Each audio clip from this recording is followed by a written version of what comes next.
Tanggal 24 Agustus tahun 1945, Yesus kembali menuju Nazaret melalui sebuah jalan yang melingkar melintasi perbukitan, dengan memanfaatkan naungan dari hutan kecil zaitun dan kebun buah-buahan yang tersebar di wilayah yang subur dan diolah dengan baik ini. Namun ketika ia tiba di suatu persimpangan jalan yang memotong jalan ke Ptolemais, ia berhenti dan berkata, "Marilah kita berhenti di rumah itu, di mana aku pernah beristirahat sebelumnya. Kita akan bersantap, dan sementara matahari bergerak mengitari lintasannya.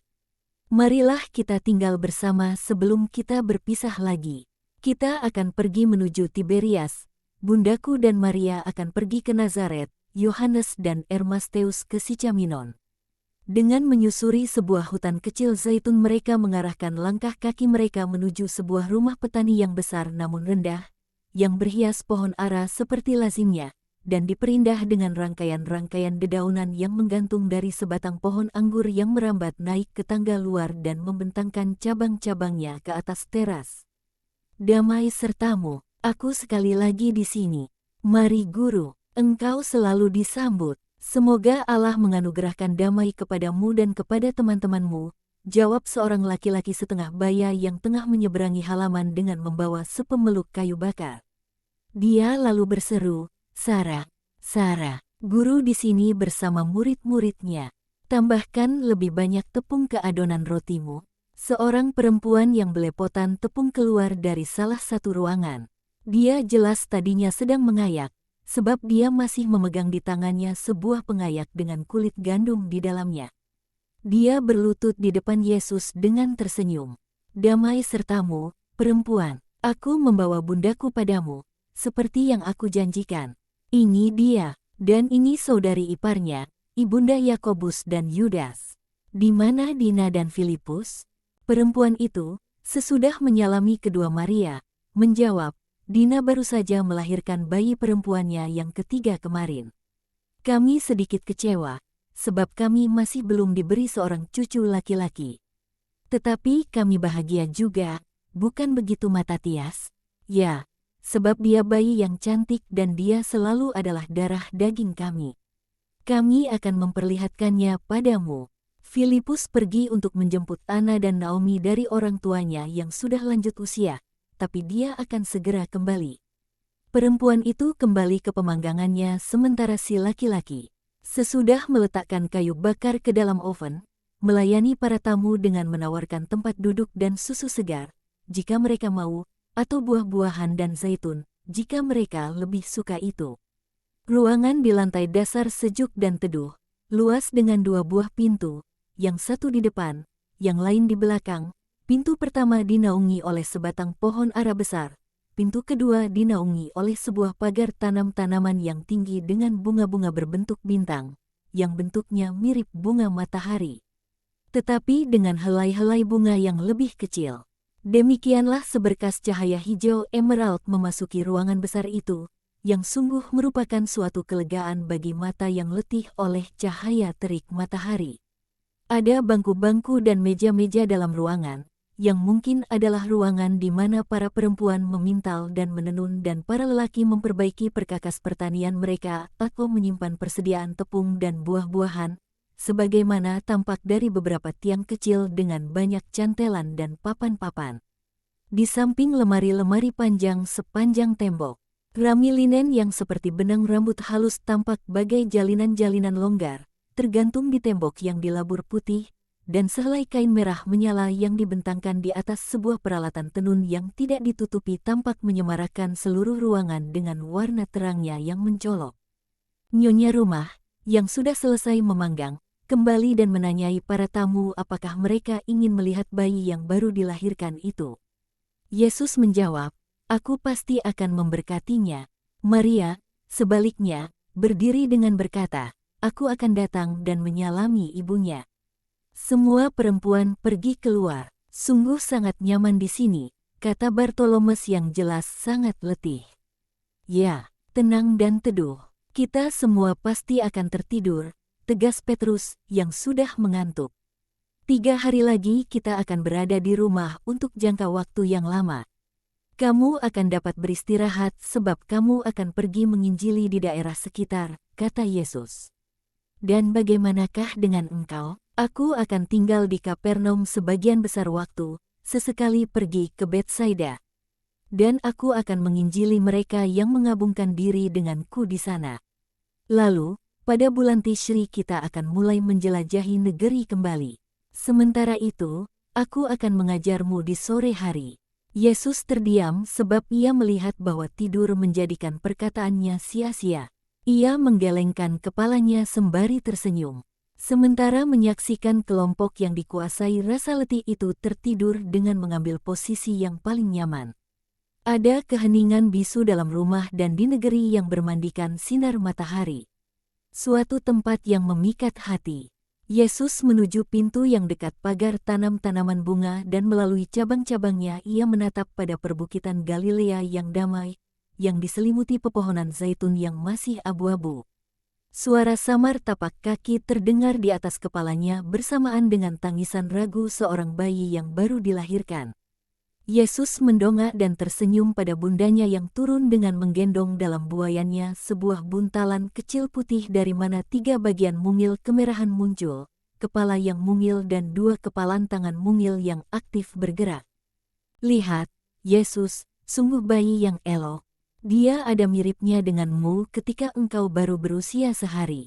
Rambutmu begitu terang warnanya, hingga engkau tampak seperti tak memiliki rambut. Jika saja bekas-bekasnya tidak dinaikkan dalam ikalan-ikalan tipis seperti awan wol, dan engkau semerah mawar juga.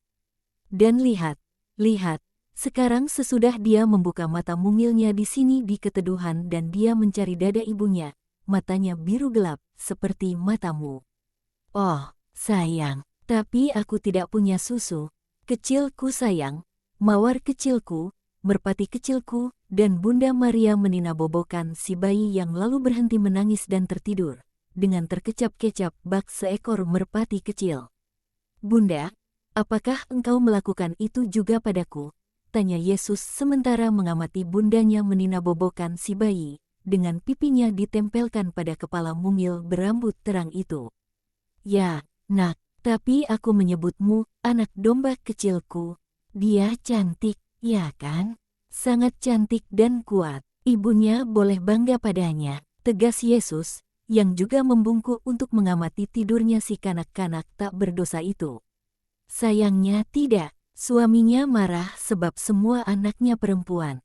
Memang benar bahwa laki-laki lebih berguna untuk ladang-ladang yang kami punya. Tapi ini bukan salah putri kami, desah nyonya rumah yang baru saja datang. Mereka masih muda. Biarkan mereka saling mencintai dan mereka akan punya anak-anak lelaki juga, kata Tuhan mantap. Ini Filipus, dia akan murung sekarang, erang si perempuan yang sedih hati itu. Dan dengan suara yang lebih lantang dia berkata, Filipus, Rabi Nazaret ada di sini. Aku senang bertemu dengannya.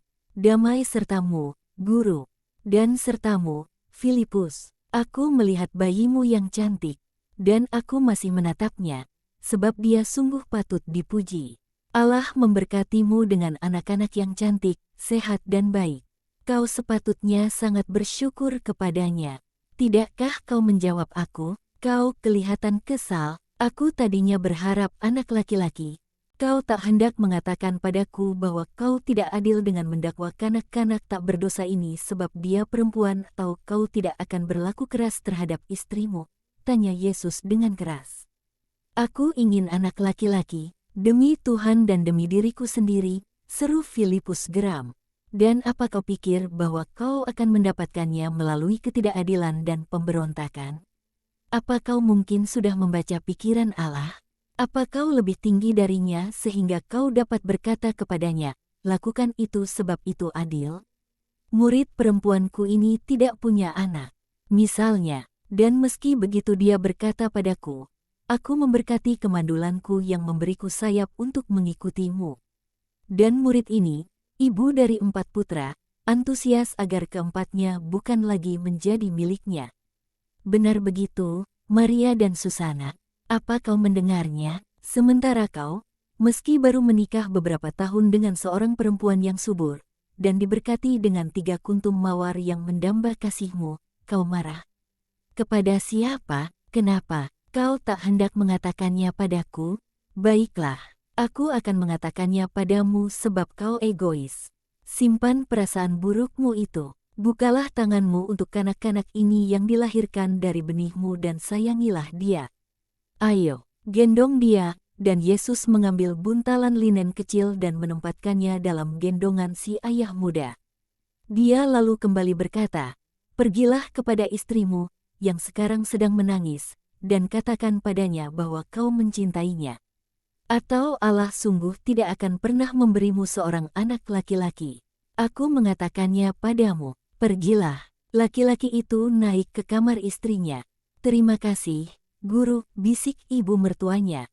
Dia bersikap sangat kasar sejak kemarin. Laki-laki itu turun sesudah beberapa menit dan mengatakan, "Aku sudah melakukannya, Tuhanku.